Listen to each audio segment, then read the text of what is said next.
Bonjour et bienvenue dans cette nouvelle vidéo. Je suis Sam de Phone Android et aujourd'hui j'ai décidé de vous faire plaisir. Et oui, parce que cette chaîne c'est aussi un petit peu la vôtre. Oui, je lis vos commentaires. Oui, parfois je réponds aux commentaires avec mon pseudo bizarre, Général Pingouin. Et j'écoute également vos suggestions de sujets. D'ailleurs, n'hésitez pas à continuer d'en proposer et aussi à donner des pouces bleus, à vous abonner, à activer les notifications parce que ça fait toujours plaisir. Dans vos suggestions, il y avait deux smartphones qui revenaient régulièrement. Le Motorola Edge 30 et il y a le Xperia 1 Mark IV de Sony. Dans cette vidéo, je vous propose de tester le premier des deux. Et dans une future vidéo, vous aurez le test du Xperia 1 Mark IV. Pour preuve, je l'ai avec moi. Et franchement, il est très beau, mais on en reparlera. Le Edge 30 est techniquement une mise à jour du Edge 20 avec quelques modifications qui proviennent directement du Edge 30 Pro. Vous pouvez retrouver son test vidéo sur la chaîne, c'est juste ici. Ce smartphone est vendu 499 € avec 128 Go de stockage. C'est le même prix que le Edge 20. Et pour les plus gourmands, il existe même une version 256 Go qui est commercialisée 549 €. Elle est exclusive au site Motorola. Quelles sont les nouveautés apportées par le Edge 30? Apporte-t-il aussi un rapport qualité-prix agressif comme le Edge 30 Pro? C'est ce que nous allons voir dans ce test complet. Allez, c'est parti! Commençons, comme d'habitude, avec un unboxing qui va être très rapide parce qu'il n'y a pas grand chose dans cette boîte. Allez hop, on ouvre la boîte. Tout de suite, on tombe sur le smartphone. Ça veut dire que directement, vous retrouvez le téléphone avec une protection bien entendu pour l'écran, mais surtout la coque qui est préinstallée. Ça, c'est sympa. Ici, vous avez de la lecture, bien entendu. Sous la trappe, vous avez deux accessoires, un chargeur 33 watts et ici, un câble USB type C vers USB type A. Voilà. C'est tout. On va regarder un petit peu plus en détail le design du téléphone. J'ai d'abord une première remarque à faire sur ce design. C'est que le téléphone est extrêmement fin et extrêmement léger. La preuve, regardez, il fait 6,8 mm d'épaisseur et sur la balance, il pèse 155 grammes seulement. C'est le smartphone 5G le plus fin du monde, selon Motorola. Autre remarque intéressante, c'est le module photo à l'arrière. Il est légèrement bombé et il est beaucoup moins rectangulaire que celui du Edge 20 et surtout d'un peu plus protubérant. Ce qui fait que le téléphone, il est sacrément bancal. Il est tellement bancal que à peine tu bouges, regarde. Et franchement, l'aile du colibri, c'est le téléphone. Il est comme ça. Il fait... À chaque fois que tu reçois un truc, c'est...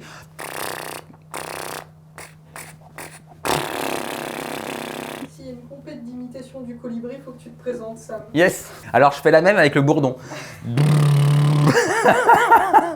Côté matériaux, nous retrouvons du Gorilla Glass à l'avant et nous retrouvons du polycarbonate à l'arrière et sur les côtés. La coque est faussement mate. En fait, il s'agit d'un coloris mat sur lequel a été posée une plaque de polycarbonate. Cette plaque, elle est transparente et un peu brillante. Ça veut dire que le téléphone, il est non seulement très glissant, mais il est aussi très salissant. Il retient beaucoup les traces de doigts. Je ne sais pas si vous le voyez à l'écran, mais en tout cas là, franchement, ça se voit beaucoup. Autre remarque sur l'extérieur du téléphone, il y a deux haut-parleurs, un premier ici et un premier caché ici. Ce double haut-parleur est légèrement déséquilibré, comme toujours avec ce genre de configuration-là, mais le son est plutôt bon. En allumant le téléphone, vous arrivez sur une interface Android 12 quasiment pure. Il y a quelques petites modifications apportées par Motorola pour les usages, pour les fonctionnalités, mais en revanche, pour l'ergonomie et la prise en main, c'est exactement comme un Pixel. Et bonne nouvelle, vous n'avez aucune application commerciale préinstallée.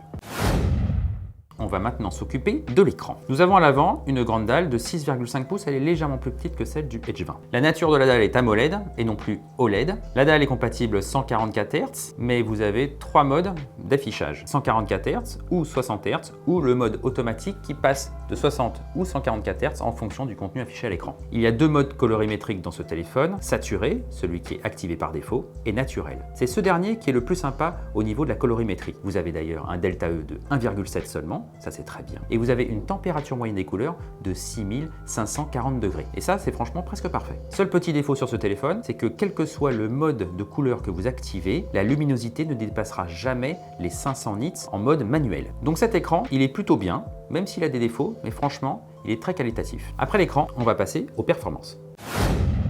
Sous le capot, nous avons un Snapdragon 778 Plus de chez Qualcomm. C'est bien sûr le successeur du Snapdragon 778 que vous retrouviez d'ailleurs dans le Edge 20. Il est associé ici à 8 Go de RAM, que vous ayez choisi la version 128 ou 256 Go. C'est une plateforme qui est quand même très fluide. Elle offre de belles performances, des performances qui sont au-dessus de celles du Snapdragon 778. Elle se rapproche au niveau du CPU d'un Mediatek Dimensity 1300 par exemple. Au niveau des graphismes, on est quand même sur du milieu de gamme, autant être clair. Mais vous êtes quand même au-dessus du Galaxy A53. Et ça, c'est une bonne nouvelle parce que le Galaxy A53 est une référence du milieu de gamme aujourd'hui. On a donc des performances qui sont moyennes mais plutôt bonnes pour ce segment. Et nous avons également une stabilité qui est excellente. Nous avons un score de stabilité de 99%, ça veut dire que si vous jouez avec ce téléphone, vous ne perdrez que 1% de puissance entre le début et la fin de votre partie. Ça, c'est vraiment génial. Et puis, il y a aussi une excellente gestion de la température. Le téléphone ne dépasse jamais les 40 degrés.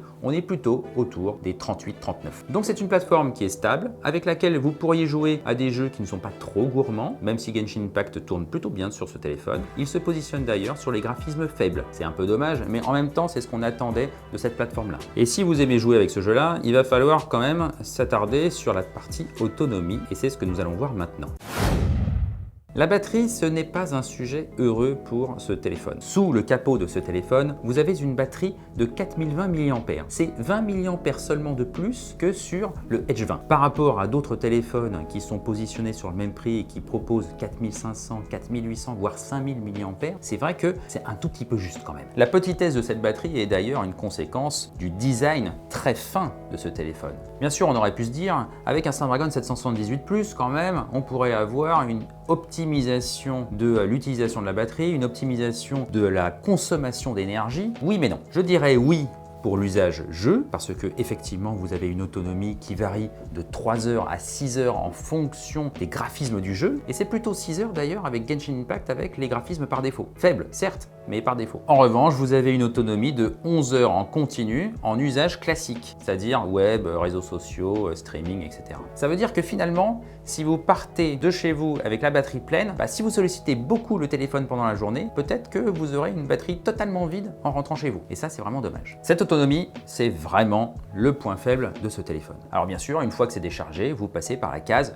recharge. Et là, vous avez un seul choix seulement, c'est-à-dire la recharge filaire. Il n'y a pas de recharge sans fil avec ce téléphone. À 499 €, on n'en attendait pas non plus jusque-là. En recharge filaire, ce téléphone accepte une puissance de charge de 33 watts. Si vous utilisez le câble USB Type C qui est fourni dans la boîte et aussi le chargeur 33 watts qui est fourni, vous rechargez ce téléphone de 0 à 100% à partir du téléphone éteint en 65 minutes. Quelques indicateurs intermédiaires. En 35 minutes, vous obtenez 60% de batterie et en 45 minutes, vous obtenez 75% de batterie. L'expérience de charge est correcte, ça aurait pu être mieux parce que justement, il y a des concurrents qui font beaucoup mieux à ce sujet.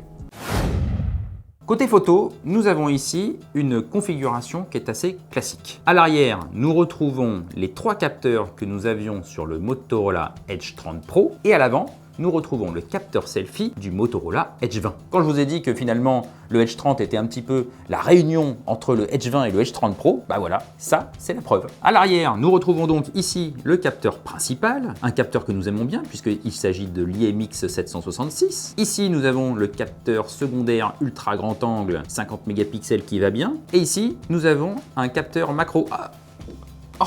Désolé, non. Ce n'est pas un capteur macro. En fait, c'est un capteur qui calcule les distances pour le mode portrait. Il n'y a pas de capteur macro dans ce téléphone. C'est qui fait les macros? C'est lui! C'est lui! Et en plus, il a un autofocus. Super! Donc, ça veut dire qu'on va avoir des bons résultats? Carrément. 2 jours. Cette IMX 766 fait des très belles photos et même le capteur 50 mégapixels ultra grand angle en fait aussi. Il y a des belles couleurs, il y a des beaux contrastes, il y a du piqué. En plus avec l'autofocus, là franchement, on a du détail et ça c'est vachement sympa. De nuit, vous avez donc le mode nuit, mais vous avez aussi un mode qui s'appelle vision de nuit, qui est franchement un mode un petit peu roulette russe. C'est-à-dire qu'il peut vous faire des très belles photos, mais il peut aussi vous faire des photos un petit peu extra-dimensionnelles, avec des couleurs qui sont bizarres, avec des textures qui sont bizarres. Alors ça peut être fun, c'est vraiment vous prenez votre photo en vision de nuit et puis vous vous dites bon j'espère qu'elle sera bien et vous la découvrez en grand écran et vous dites oh c'est ça qui s'est passé. Et franchement, ça peut être fun, ça peut être déroutant aussi. Comme on a dit, les macros sont gérés par l'ultra grand angle et ça c'est vraiment une bonne nouvelle parce qu'on a du piqué, parce qu'on a enfin une focale qui est nette sur les sujets qui sont devant, ça c'est une très bonne nouvelle. Et puis en plus, on a des résultats qui sont jolis la jour et qui peuvent être parfois même jolis la nuit. Joli la jour.